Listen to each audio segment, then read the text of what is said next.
The diplomatic chamber aboard the Ardorian flagship Immutable Doctrine had been hastily reconfigured to accommodate human physiological needs. Vexlorn inspected the adjustments with a critical eye. Atmospheric composition altered, gravity reduced by 12%, temperature lowered to a level that made his scales stiffen uncomfortably. Such concessions were unusual, but High Command had been explicit. Make the humans feel welcome. Commander, the Earth vessel has completed docking procedures, reported Sub-Lieutenant Thex, her ceremonial armor gleaming under the chamber's lights. The human delegation will arrive momentarily. Vexlorn straightened his posture, towering a full head above his subordinates. Remember your briefing. No sudden movements. Their nervous systems interpret rapid motion as threatening. He clicked his mandibles in mild amusement. Though what threat unarmored bipeds could perceive from us strains credibility. The delegation's arrival was preceded by a subtle shift in air pressure as the ship's environmental systems adjusted to the opening airlock. The first human to enter was clearly their security officer. Her eyes scanned the room methodically, noting exits and positions of Ardorian personnel. Vexlorn recognized the behavior from his own tactical training, but was surprised to see it in a supposedly non-warrior species. Commander Vexlorn, the lead human, stepped forward, extending a hand in what intelligence had identified as a greeting ritual. I'm Captain Elena Vasquez of the Earth Diplomatic Corps. Thank you for accommodating our visit. Vexlorn performed the expected gesture, enveloping the fragile human appendage in his scaled grip with deliberate gentleness. The Ardorian Empire welcomes potential allies, Captain. Your journey across the void speaks to your species' determination. The remaining humans entered. A scientific officer with equipment that whirred and clicked, analyzing the chamber's composition. A cultural attaché whose eyes widened appreciatively at Ardorian architectural elements. And finally, a figure whose purpose Vexlorn couldn't immediately discern. This last human moved differently from the others. Where Captain Vasquez displayed diplomatic poise and the security officer maintained alert vigilance, this human possessed a stillness that registered in Vexlorn's combat instincts. The difference was subtle. A slightly altered weight distribution, hands positioned for rapid response, eyes that assessed rather than observed. May I introduce Commander Jackson Chen, Captain Vasquez said, gesturing to the still figure. He'll be your military counterpart during these discussions. Commander Chen stepped forward with measured precision. Your reputation precedes you, Commander Vexlorn. The hero of Proxima Centauri, victor of the Kaltorian incursion. Our analysts studied your campaign strategies with great interest. Vexlorn's inner eyelids flickered in surprise. The Kaltorian incursion had concluded only 30 cycles prior, barely a moment in interstellar terms. Your intelligence gathering impresses, Commander Chen, though I wonder what military insights a peaceful exploration species might glean from our conflicts. Something resembling amusement crossed Chen's features. Humanity has always taken interest in the art of war, Commander. Some might say we've developed quite a knack for it. A curious pastime for those who have known only your homeworld, Vexlorn responded, mandibles clicking in what his species recognized as polite skepticism. Perhaps during your stay, you might share tales of Earth's modest conflicts. I find cultural exchanges enlightening. Chen exchanged a glance with Captain Vasquez that Vexlorn couldn't interpret. We would be delighted, Commander. Though I should warn you, human war stories tend to unsettle even our own kind.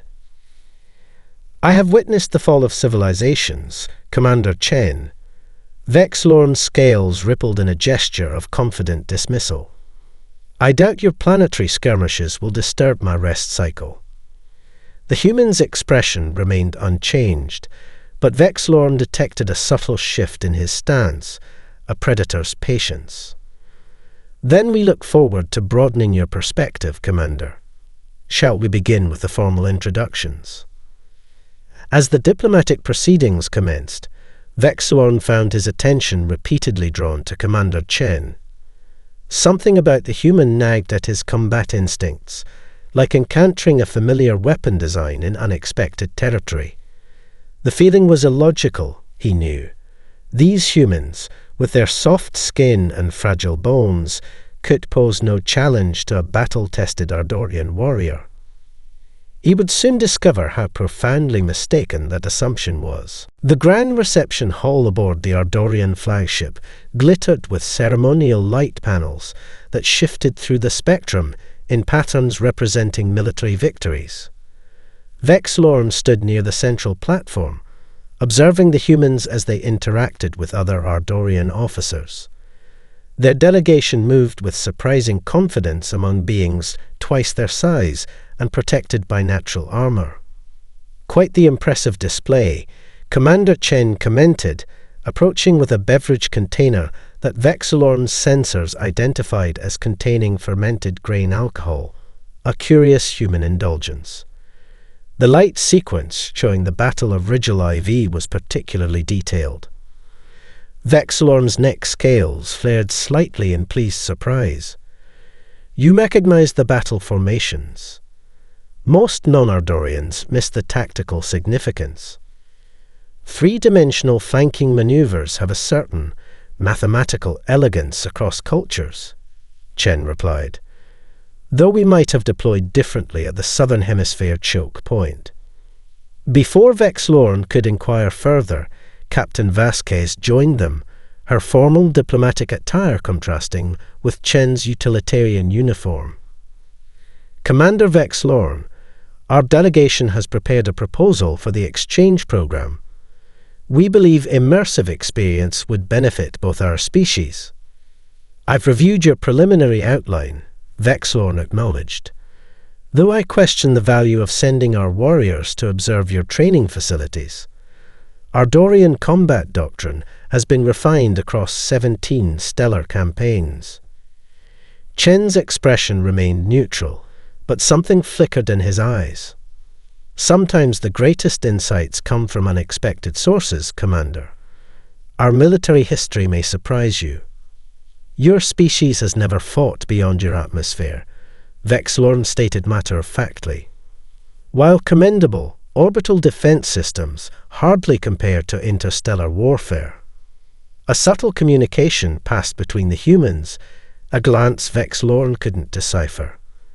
Vasquez cleared her throat diplomatically. "Perhaps we could arrange a demonstration tomorrow. Commander Chen could present historical context, while our technical team provides visual records."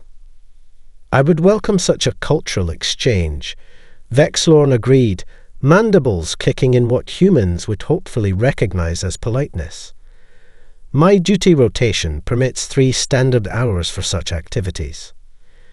Later that evening, as the reception concluded, Sub-Lieutenant Thex approached with a data tablet. "Commander, preliminary analysis of human military capabilities as requested." Vexlorn scanned the information, satisfied that it confirmed his initial assessment. Their weapons technology relied primarily on chemical propellants and limited energy systems. Their defensive capabilities showed reasonable planetary coverage, but nothing that would withstand a determined stellar assault. Most notably, their historical conflicts showed a pattern of regional disputes rather than unified planetary warfare. Their military development follows expected patterns for pre-stellar species, he concluded, returning the tablet, though their delegation carries themselves with unusual confidence. Their diplomatic briefing mentioned something called World Wars, Thex noted. The translation matrix struggled with contextual meaning. Regional conflicts with grandiose naming conventions, no doubt, Vexlorn dismissed. schedule the demonstration for tomorrow's first activity cycle. I'm curious to see how they present their military history. The following morning, Vexuorn arrived at the designated presentation chamber to find it significantly modified. The humans had installed temporal projection systems throughout the room, technology more advanced than he had expected from their species. "Commander," Chen greeted him. "We've prepared what we call an immersive historical overview. With your permission, we'll begin with humanity's most recent global conflict, what we term the Second World War." "Global?" Vexlorn questioned. "Your conflicts encompassed your entire planet." "More than once," Chen replied quietly, activating the system. "This particular war involved 61 nations, lasted 6 years, and resulted in approximately 70 million casualties." The number struck Vexlorn as absurd, clearly a translation error or human exaggeration. Then the projection activated, surrounding him with three-dimensional footage from humanity's archives. The images that materialized around him would forever change his understanding of what it meant to be a warrior species. The Mars Military Archive extended deep beneath the red planet's surface, a monument to humanity's martial history carved into alien stone. Vexlorn followed Lieutenant Reyes through security checkpoints that scanned them at the molecular level. His exoskeleton tingled with each new layer of defense they passed, surprisingly sophisticated measures for what he had expected to be a simple historical repository. Our archive contains physical and digital records dating back approximately 5,000 years. Reyes explained as massive doors slid open before them. Though comprehensive documentation only exists for the past few centuries. The central chamber stretched impossibly far, illuminated by soft lighting that highlighted display cases containing what Vexlorn recognized as primitive weaponry. His translator provided context: stone axes, bronze swords, composite bows, flintlock rifles, a progression of killing tools spanning millennia. "You preserved your weapons rather than replacing them entirely," Vexlorn observed, mandibles clicking thoughtfully. "Among Ardorians, obsolete weapon systems are typically recycled into new designs." "We find historical context valuable," Reyes replied, leading him to a central console. Each weapon represents a tactical philosophy that shaped subsequent developments. The longbow informed aerospace trajectories. Trench warfare influenced planetary defense systems. The console illuminated at our touch, projecting a three-dimensional timeline that hovered before them. Vexlorn noted its organization was primarily chronological rather than categorical, a peculiar approach that emphasized historical progression over functional classification. "I'm most interested in your transition to mechanized warfare," Vexlorn stated, accessing the interface with practiced efficiency. "Intelligence reports suggest Earth developed primitive combustion vehicles for combat relatively recently." Reyes nodded. "The first tanks appeared during what we call the First World War, approximately 1916 by our calendar. The projection shifted, displaying grainy footage of metal constructs crawling across devastated landscapes. Vexlorn's inner eyelids blinked rapidly as he processed the images. "These fighting grounds appear uninhabitable." "Belgium and northern France," Reyes clarified. "The conditions resulted from artillery bombardment, millions of explosive shells transforming fertile land into what soldiers called no man's land. Fighting continued there for over 4 years." Vexlorn adjusted the timeline, skimming forward. "Your historical records suggest this conflict ended, yet similar devastation appears in subsequent periods." "That was merely our first global war," Reyes replied. "The second began 21 years later, bringing new weapons technologies and strategies. The projection shifted again, displaying footage that made Vexilorn's scales tighten against his body. Cities engulfed in flame. Massive aerial formations darkening skies. Vessels erupting from torpedo strikes in frigid waters.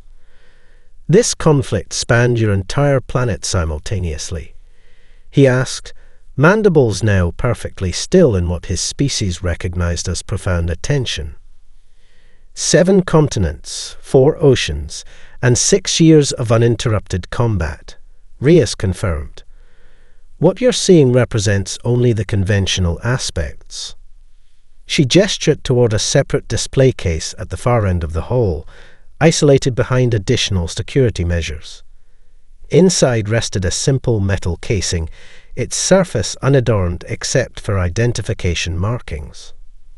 The deployment of atomic weapons ended that war, she explained quietly, but opened an era where humanity possessed the capacity for self-annihilation. Vexilorn approached the case slowly, analytical sensors in his exoskeleton measuring radiation levels that remained detectable even after centuries.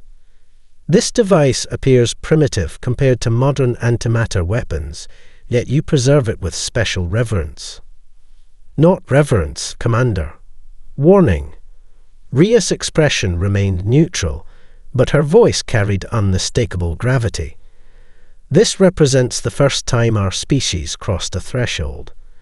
We developed planet-killing weapons while still confined to a single world. The implication settled into Vexilorn's consciousness with disturbing clarity. Most spacefaring races developed such weapons only after establishing colony worlds, only after ensuring their species' survival transcended a single planetary ecosystem. Your historical organization suddenly makes sense, he said, turning back to the timeline. You catalogue by extinction-level events. We prefer to call them existential challenges. Rias responded. Each one taught us something essential about survival. Vexilorn's combat instincts, honed across 17 campaigns, registered a new classification for humanity, not as scientists or diplomats, or even warriors. Survivors. The Veterans Rehabilitation Center orbited Mars in a carefully controlled trajectory, its observation deck offering expansive views of the rust-colored planet below. Vexilorn stood by the reinforced viewport, his reflection ghost-like against the backdrop of stars. Captain Martinez approached with a measured gait that Vexilorn had come to recognize as characteristic of human military personnel.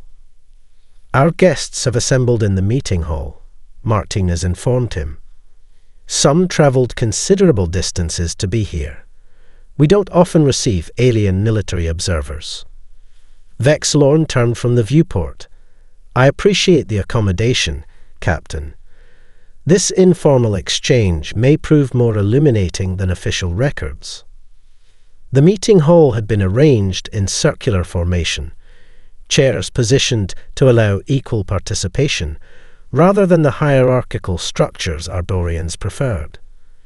Vexilorn noted approximately 20 humans of various ages, some bearing visible modifications, synthetic limbs, ocular enhancements, dermal grafts, covering what his sensors detected as extensive scarring. Commander Vexilorn of the Ardorian Imperial Fleet, Martinez announced formally. As discussed, he's interested in hearing first-hand accounts of human conflict experiences. A silver-haired human with weathered features nodded in greeting. Sergeant Williams, formerly 75th Rangers. I served in conflicts that your translator would render as Afghanistan and the Resource Wars. Vexilorn performed the traditional Ardorian salute, right arm crossing chest, claws extended downward in respect for fellow warriors. I am honored by your presence, warriors of Earth. Perhaps I might begin by describing one of my own campaigns to establish context for our exchange. Murmurs of agreement circulated through the group. Vexilorn selected his narrative carefully, The 3-year campaign to protect the Proxima Centauri colonies from Rasheen incursions had been his most challenging command experience. Our fleet maintained defensive positions against numerically superior forces for 6 standard cycles without reinforcement or resupply, he explained, activating a small holographic projector to illustrate fleet formations. Survival required strict resource rationing and tactical precision. We lost 37 vessels and approximately 12,000 warriors. The humans nodded respectfully, several asking incisive questions about specific tactical decisions that surprised Vexlorn with their insight. When he concluded his account, a momentary silence filled the room. "Thank you for sharing your experience, Commander," William said finally. "Would you like to hear about comparable human conflicts?" "I would be honored," Vexlorn replied, settling into a reinforced chair designed to accommodate his exoskeleton. A woman with prosthetic limbs spoke first, her voice steady despite the hardship evident in her eyes. "Lieutenant Chen, Marine Corps. I served in urban pacification operations during the Jakarta insurrection. My unit spent 93 days clearing a 16-block sector, room by room, building by building." Vexlorn's translator struggled with contextualizing the time frame. "Your unit operated continuously for 93 planetary rotations." "Continuous combat operations," Chen confirmed. "We slept in 4-hour rotations, typically while standing or in defensive positions. The enemy had infiltrated civilian populations, making identification impossible until engagement began." Before Vexlorn could process this information, another veteran continued, a dark-skinned male with faded insignia tattooed on his neck. "Commander Davis, Submarine Service. My vessel remained submerged for 7 months during the South China Sea blockade, evading hunter-killer groups while maintaining surveillance operations. We suffered critical life support failures during month 5, but continued the mission." Vexlorn's mandibles clicked rapidly, an involuntary expression of disbelief. "Your vessel operated underwater without surfacing for 7 complete lunar cycles." "That was actually shorter than the record," Davis replied with a slight smile. "The U.S. Michigan maintained operational status while submerged for 13 months during the Third Cold War." As each veteran shared their experiences, Vexlorn noticed a pattern emerging, situations his own military doctrine would classify as mission failure conditions, described as routine operational parameters. Humans had not merely endured unacceptable conditions. They had developed doctrine specifically for such environments. "If I understand correctly," Vexlorn said carefully when a natural pause occurred, "your standard training prepares warriors to function effectively despite sleep deprivation, environmental extremes, and resource exhaustion." Williams exchanged glances with the other veterans. "Commander, those conditions aren't exceptional scenarios in human warfare. They're baseline assumptions."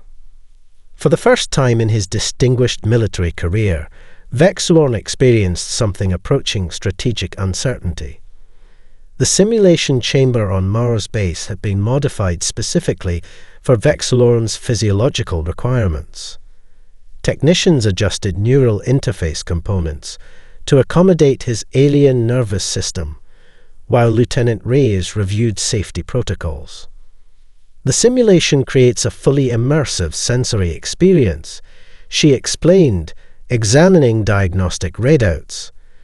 "You'll experience historical events through the perspective of a human participant. Physical sensations will be attenuated to 70% of actual intensity." Vexlorn extended his limbs as technicians applied sensor patches to connection points in his exoskeleton. "I appreciate the technical accommodations. Few species possess simulation technology sophisticated enough for cross-species neural mapping.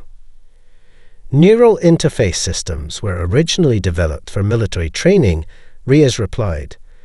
They allowed soldiers to experience combat scenarios before physical deployment. A practical application, Vexilorn acknowledged. Though I'm curious why you've selected this particular historical conflict for my experience. Reyes consulted her data pad. The Siege of Kisan represents what we consider a moderate-intensity combat scenario by human standards.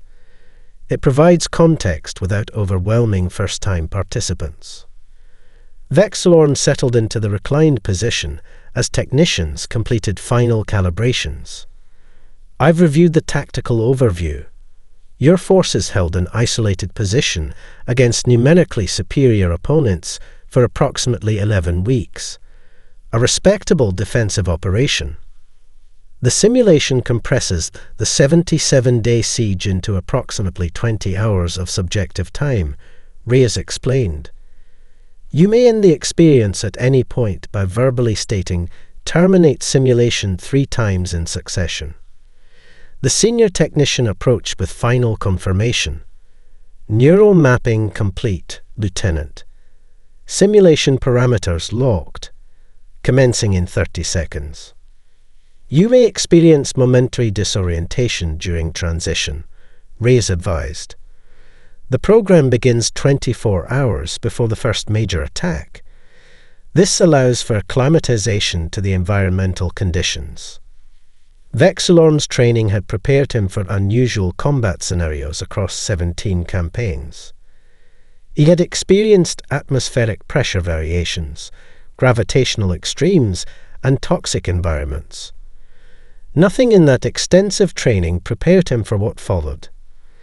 The simulation began not with combat, but with waiting, endless psychological waiting.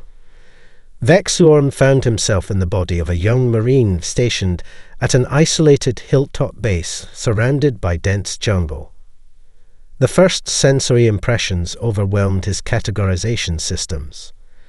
Oppressive heat that never relented, constant humidity that prevented body temperature regulation, insects that found every exposed patch of skin, clothing perpetually damp with perspiration. Hour after hour passed with only occasional distant explosions to break the monotony. Vexilorn's borrowed human body grew increasingly fatigued from the simple effort of existing in these conditions. Sleep proved nearly impossible. Brief minutes of unconsciousness interrupted by imagined sounds or actual insect bites. By the third simulated day, Vexilorn found himself startling at shadows, scanning tree lines for movement that might indicate an attack that never came. The psychological impact of anticipated combat proved almost more taxing than physical demands. When he attempted to express this to fellow Marines, their responses revealed this state as normal. "Been like this for weeks already," said a soldier who introduced himself as Rodriguez. "They're out there watching, waiting. You'll get used to jumping at shadows." When the attack finally came, it began with unnatural silence. Jungle birds stopped calling. Insects fell quiet. Seconds later, the world exploded as artillery shells impacted throughout the base with mathematical precision. The ground itself seemed to ripple beneath him as bunkers collapsed and communication trenches filled with debris. Vexilorn had experienced artillery bombardment in multiple campaigns, but never with the vulnerability of human physiology. The concussive force of nearby explosions disrupted his thought processes in ways his Ardorian brain structure would have resisted. His simulated human body responded with involuntary physiological reactions, increased heart rate, adrenaline surge, muscle tension, that simultaneously enhanced survival capabilities and depleted energy reserves. When the ground attack followed, it came from multiple directions simultaneously. human figures moving through jungle undergrowth with disciplined precision. Vexlorn found himself responding with borrowed training, operating a primitive chemical propellant weapon system against wave after wave of attackers. Hours compressed into moments in his memory.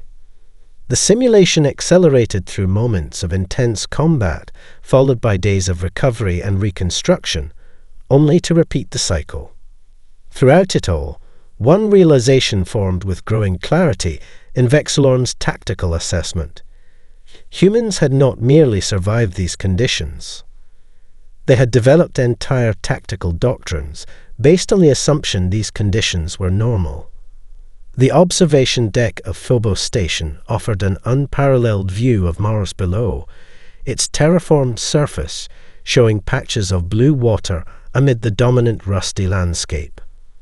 Diplomats from 12 species mingled in groups determined largely by atmospheric requirements and gravitational preferences. Security personnel from various worlds maintained discrete positions throughout the chamber, weapons ceremonially surrendered at the entrance as per diplomatic protocol. Vexlorn stood near the reinforced viewport, his reflection superimposed against the Martian landscape. The formal diplomatic reception marked the fifth cycle of interspecies negotiations regarding resource rights in the Tau Ceti system. Ambassador Chen approached with 2 servitor drones carrying refreshments calibrated for various biochemistries. The negotiations proceed efficiently, Chen observed, selecting a container designed for human consumption. The Tau Ceti agreement may establish precedent for future resource allocations. Vexlorn accepted a nutrient solution formulated for Ardorian physiology. Diplomatic efficiency reflects underlying power structures. All parties recognize current balance of force projections. This observation would have been considered impolitic in purely diplomatic circles, but Chen merely nodded. Their relationship had evolved beyond formal constraints during Vexlorn's continuing assessment of human military capacity. Speaking of projections, Chen said, lowering his voice slightly, our sensors detected unusual activity near the Kuiper Belt yesterday. 3 vessels with Pack-style energy signatures performed scanning operations before transitioning out system. Vexlorn's inner eyelids flickered briefly, the equivalent of a human raised eyebrow. Intelligence suggests Pack-style expansion remains focused on the Cygnus arm. This system holds little strategic value for their operational doctrine. Perhaps they're reassessing priorities, Chen suggested. Our defensive capabilities may warrant closer examination than previously.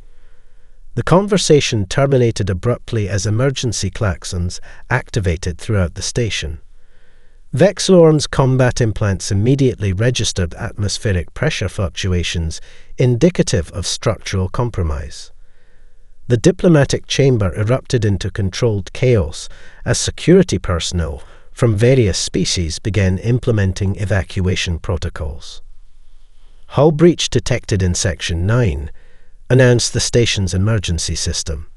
Emergency barriers deploying. All personnel proceed to designated evacuation zones. Vexlorn instinctively moved toward higher ground, accessing tactical overlays through his ocular implants. Section 9 housed primary power distribution systems.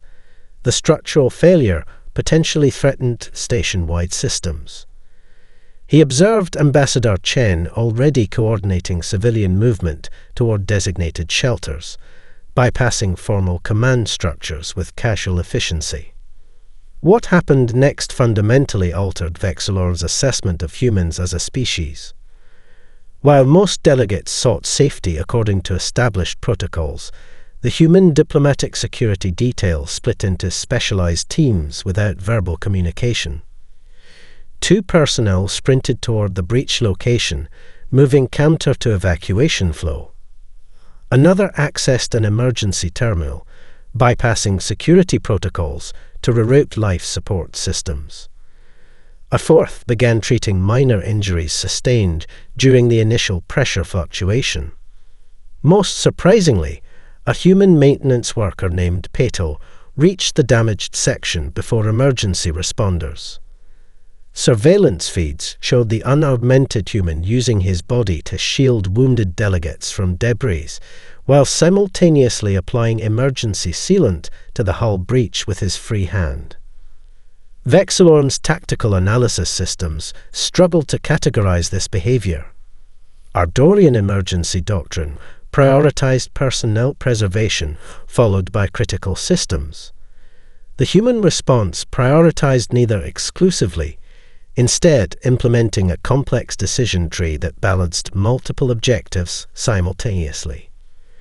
Later, reviewing security footage in the incident debriefing chamber, Vexilorn noticed something his live observation had missed. The human personnel had begun responding before the emergency klaxons activated. They had detected the subtle pressure change and initiated action within microseconds. Your personnel response preceded official alerts by approximately 3 seconds, Vexilorn noted to Lieutenant Reyes, who represented human security forces at the debriefing. Standard human reaction to pressure differentials, she explained without particular emphasis. Early warning signatures get encoded during basic training. For diplomatic personnel, Vexilorn asked, mandibles clicking in surprise. Reyes paused, seeming to consider the question for a new perspective. I suppose that's unique to our species. Most humans instinctively recognize precursor signatures for common disaster scenarios. Instinctively, Vexilorn repeated, not through technological augmentation. Natural selection is an efficient teacher, Reyes replied. Those who recognized danger signs tended to survive long enough to reproduce. For the first time, Vexilorn understood what truly differentiated humans. They hadn't merely survived their conflicts, they had internalized warfare and disaster response into their fundamental neurology. The secure transmission chamber aboard the Ardorian flagship, Immutable Doctrine, hummed with encryption protocols as Vexilorn prepared his official assessment. Ardorian military communication valued precision above all else. Reports followed strict formatting requirements established over centuries of interstellar operations. For the first time in his distinguished career, Vexilorn found these traditional structures inadequate for conveying his findings. After several attempts at conventional documentation, he activated the direct neural interface reserved for highest priority communications. The High Council would receive his unfiltered observations directly, an unprecedented approach that would either validate his concerns or end his career. Esteemed War Council, he began formally as neural connectors synchronized with the quantum entanglement array. I submit this assessment with full awareness of its deviation from established doctrine. After extensive first-hand observation, I must recommend immediate reclassification of human military potential from Category 4 to Category 1. The Council members' neural signatures registered surprise. Category 1 designated species capable of becoming galactic powers within a single generation. The classification had been applied only 3 times in Ardorian history. Explain your assessment, Commander, ordered Fleet Matriarch Colvex, her thought patterns carrying the weight of 7 centuries of military leadership. Humans developed their warfare doctrine under unique evolutionary conditions. Vexilorn responded, transmitting compiled observational data alongside his analysis. Unlike species that evolved natural weapons or defensive adaptations, humans compensated for physical vulnerability through unprecedented behavioral and technological adaptation rates. He transmitted comparative charts showing human conflict adaptation speeds compared to other known species. The Paxthal required 8 generations to develop tactical responses to disruptor technology. Humans accomplished similar adaptation within single generations, in some cases within the same conflict. The neural interface registered growing concern among council members as they processed the implications. Vexlorn continued, presenting evidence from historical archives, veteran interviews, and his simulation experience. Human military doctrine emerged from their biological limitations rather than advantages, he explained. They developed tactics, assuming conditions that our doctrine classifies as mission failure parameters. Sleep deprivation, environmental extremes, resource scarcity. These represent baseline assumptions in human strategic planning. Sub-Commander Vexra's neural signature pulsed with skepticism. Your assessment contradicts established xenobiological principles. Species prioritize advantages, not compensate for weaknesses. Precisely why human development paths remained unrecognized by our predictive models, Vexlorn countered. Their historical trajectory followed no established patterns. He transmitted sensor recordings from the Phobos station incident, highlighting human responses that preceded emergency systems. Most concerning, humans have internalized warfare to neurological levels. They recognize danger patterns instinctively without technological augmentation. The most disturbing evidence came last. Human history contains multiple examples of what they term total war. Conflict philosophies that mobilize entire planetary resources toward military objectives. At peak mobilization, humans dedicated over 60% of their global manufacturing capacity to weapon production, while maintaining armed forces numbering in the hundreds of millions. Vexlorn paused, allowing the full implications to register through the neural connection. Most significant, humans developed, deployed, and then voluntarily restricted planet-killing weapons.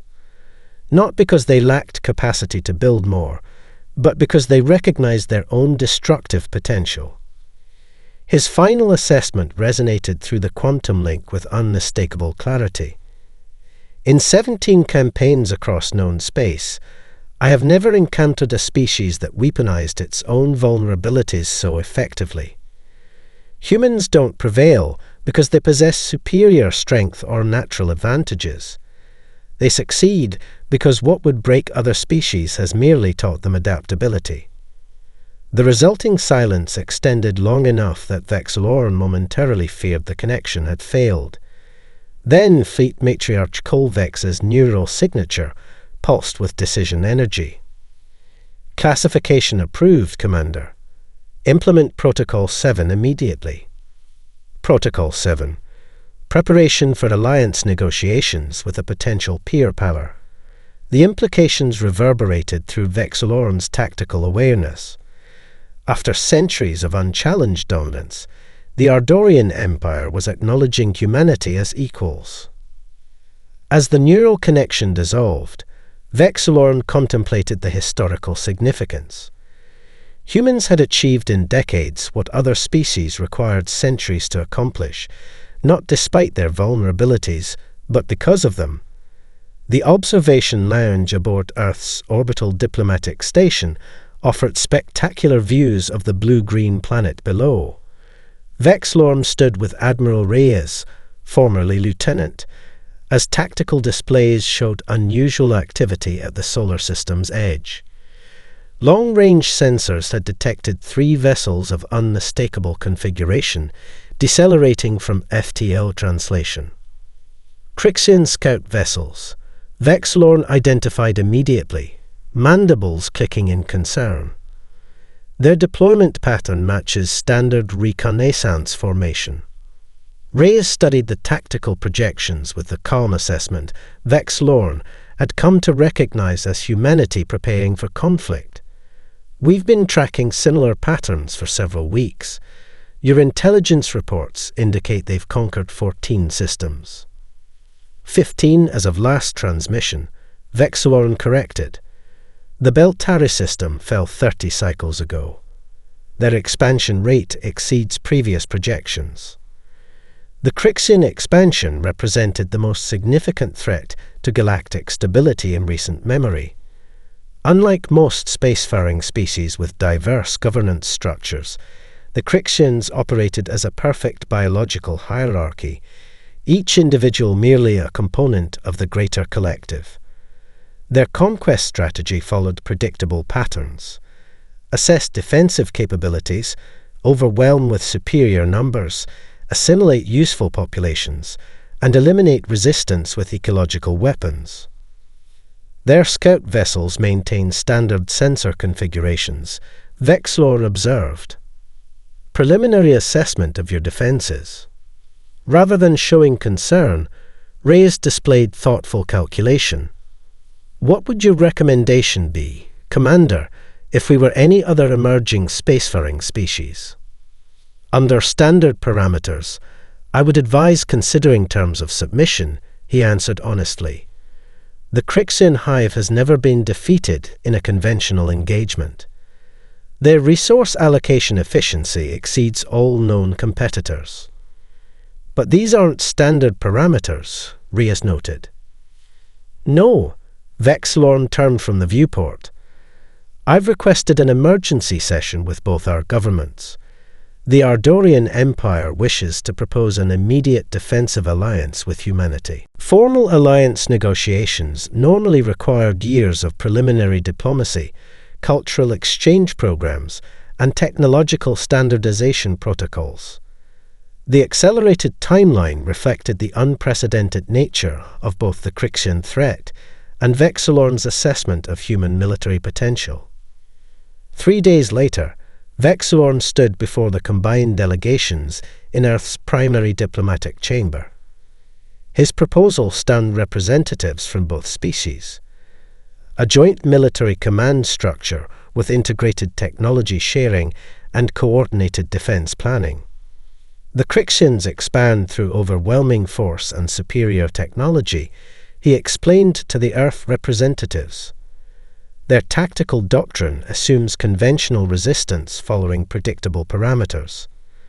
They'd never encountered opponents who developed warfare from a position of inherent disadvantage, who transformed vulnerability into strategic doctrine. To his own government, transmitted via quantum entanglement, Vexlorn spoke with equal conviction. Humanity's military history contains countless examples of technologically inferior forces defeating superior invaders through adaptability and asymmetric approaches. An alliance doesn't merely add their resources to ours. It introduces combat philosophies the Crixians cannot predict. The negotiations proceeded with unprecedented efficiency. Traditional obstacles to interspecies military cooperation dissolved before the common threat and Vexlorn's detailed assessment of human capabilities. When the formal alliance document was finalized, Admiral Reyes approached Vexlorn privately. Throughout our history, she said quietly, our greatest military innovations came from cultural exchange, different perspectives seeing the same problem through unique lenses. Vexlorn understood immediately. Perhaps that explains why the Crixians always fight alone. They fear contamination by external perspectives. Adaptation requires recognizing one's limitations, Reyes agreed, something their perfect biological hierarchy could never permit. The Crixian scout vessels retreated from the solar system 1 week later, their long-range sensors detecting unusual defense preparations they couldn't categorize according to standard parameters. They would return eventually. Expansion was their biological imperative, but by then they would face something unprecedented. Ardorian tactical discipline combined with human adaptability. As Vexlorn's transport prepared to rejoin the Ardorian fleet, he received a final message from Admiral Reyes. It contained a human historical reference his translator initially struggled to process. The most dangerous opponent isn't the strongest or best armed, but the one who has nothing left to lose.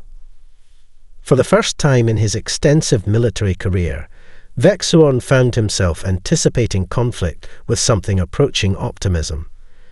The galaxy's greatest warriors had found worthy allies in the most unexpected place, a species whose greatest strength emerged from overcoming their natural weaknesses.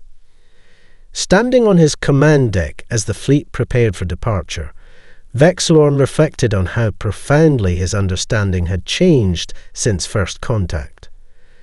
He had arrived expecting to find primitive explorers and instead discovered warriors tempered by fires that would have consumed any other species. The Crixins would learn this lesson too, though far less pleasantly.